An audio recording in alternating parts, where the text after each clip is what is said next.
ওই এক টুকরার বেশি মাংস নিবি না। গরুর মাংস নেস, মুরগির মাংস নেস, এক টুকরার বেশি নিতে পারবি না। মানে মানুষের অপমানের একটা লিমিট থাকার দরকার। তোমরা সরকারিভাবে দোকানটা খুললে বইছো, আবার কও যে যে আর খুশি, যে যেমনি খুশি নিয়ে নিয়ে হেমনে হেমনে খাও। মানে বুঝলাম না রে ভাই। তোরা দোকান খুলছোস, তোরা দোকানের একটা ম্যানেজার আছে, একটা আছে, একটা মানুষ দায়িত্ব থাকে। তোরা পাবলিকরে দিয়ে দিছস, তোমার মন মতন তুমি লইয়া খাও, এক টুকার বেশি লইতে পারবা না। কেন পাবলিকের কি তুমি চিনো না? এক টুকরার বদলে তো দুই টুকরা উঠতে যায়। মাঝে মধ্যে দুই একজনে একটা চামচ দিয়ে, এক চামচে যখন তরকারি উঠে, অনেক সময় দুই চামচটা উঠতে যায়। দুই চামচ মানে এক চামচ উঠে গেলে দুটা মাংস উঠতে যায়। তো এই আলারে মানে ক্যামেরা মনে করো 4-5টা মনে করো সামনে সবসময় মনে করো যে থাকে।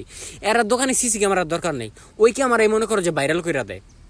একটা মানুষ ওইখানে খাইতে যাবো, মানুষ হয় ঠিক আছে তোর দোকানটা ভাইরাল হয়েছে, মানুষজন তোর চিনে, মানুষের ক্ষুধা লাগে বা মনের আনন্দে তোর দোকানে খাইতে যায়। মানে অপমান অপমান মানুষ কদ্দুর করে। হ্যাঁ, দোকানে দোকান দিছোস, আল্লাহ তোরে দিতে দিছে, তোরে যতটুকু তোর ধৈর্য দিছে, তুই দোকানদার দিয়ে চালাইতেছস না। অপমান।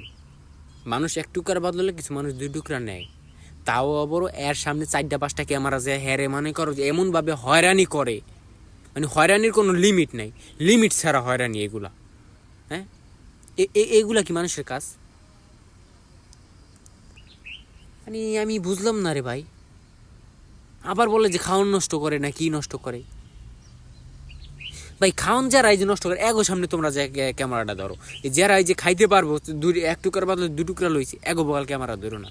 মানুষ অপমান এত করো না, কারণ তোমরাও মানুষ। একটা মানুষের অপমান করো সামনাসামনি, ওইটা আবার সোশ্যাল মিডিয়ার ভিতরে তোমরা ছাইরা দাও।